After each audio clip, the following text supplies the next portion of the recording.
Hi, my name is Claire Brown and I'm the Young Adult Services Coordinator here at Red Deer Public Library. Today's DIY is a frame with found objects. So get your kit and follow along and let's do this project.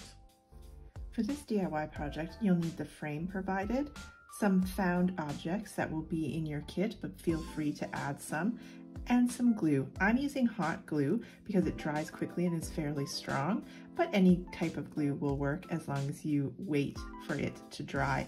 I'm also going to be using spray paint to finish it off, but that is completely up to you. So let's go ahead and get started.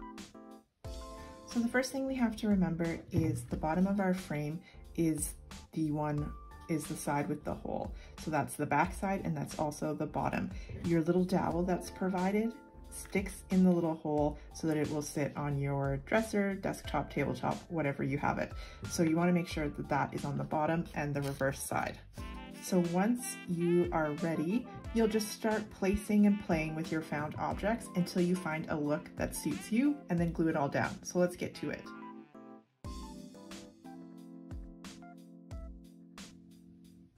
So I'm generally happy with that. So what I'm going to go ahead and do is glue everything down and then I'll show you what it looks like when we come back.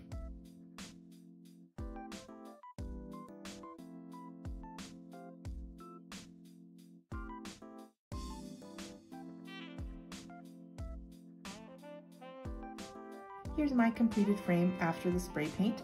Any type of paint would work, but again, I think that spray paint just adds a nice even layer fairly quickly and easily, but any type of paint would work. On the back side, you're going to want to add your dowel into the little hole provided. It is a very snug fit to ensure that it stays in.